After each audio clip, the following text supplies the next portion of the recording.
And for today's video, luluto tayo ng pakbet, new version. Instead na talong, gumamit ako ng broccoli kasi wala tayong talong. So, yung mantika ko, papisip-pisip na. So, let's go! Ang lakas ng apoy. So, tingnan mo yung luya, sobrang laki. Gusto ko kasi sa luya, ganyan para nakikita ko. Tsaka, para mabilis, madali. Dyan na yan. Tsaka ilagay na natin yung manok kasi gutom na ako eh. Himay-himay ko lang yung manok. Isang maliit na breast at saka dalawang leg. Para masarap, pati yung buto ilagay natin. Ganun lang. Ganyan lang kayami.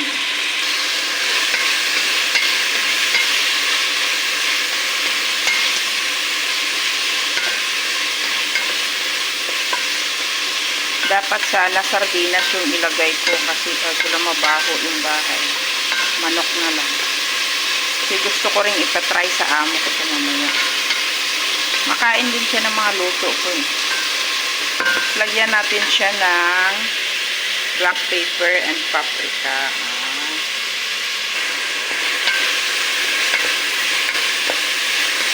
Kulay pa lang, parang ang sarap. Ang kulay, ang sarap.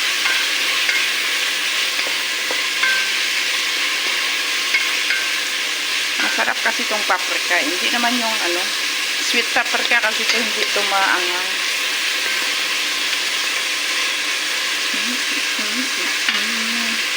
So, isunod na natin yung ating kalabasa. Kasi madali lang maluto yung manok. Maliliit kasi yung pagka-slice. So, let's go. Pagsabayin ko na yung okra at saka para madali. Diyan na yung ating okra at sitaw. Agay. Imalaw. Agay.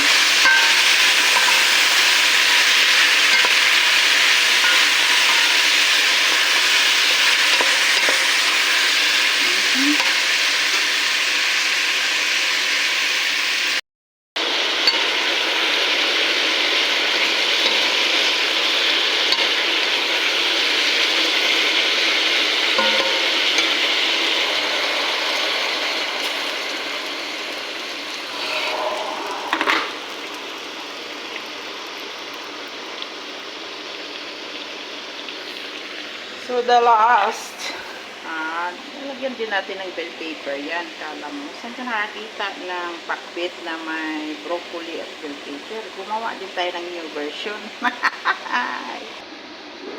Open the basket. Grabe yung uso.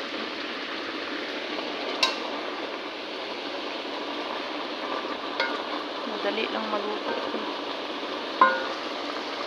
Feeling ko ready na. So, lagay na natin yung ating ampalaya and tawag dyan, broccoli. Tingnan mo, lalaki ng hiwa. Fruction lang yan. Pero, sa totoo, kinakain ko yan ng hilaw. Huwag natin ipay-ipay kasi madudurog. So, dito naman, dito na part, niluto kasi ako ng soyas anak.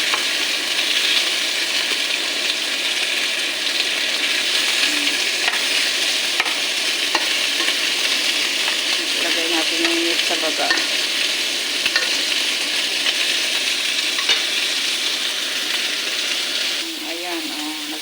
Yung mga lutuin ko, inuna ko pa talaga yung aking menu.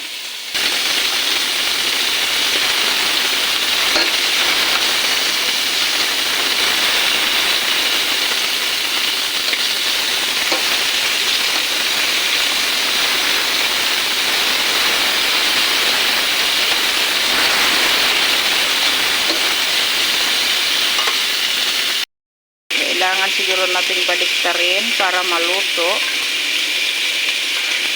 Yan, umiikot, umiikot ang dapat hindi ikutin. Kasi pag hindi natin baliktarin, hindi maluluto yung ampalaya. Mabilis lang maluto yung ampalaya. Ay, naku, gumagalaw.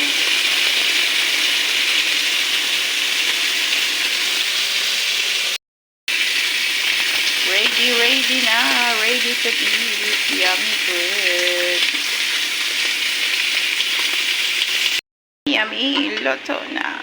So, let's eat. Haha. Haha. Umuusok-usok yung aking ulam. Charan.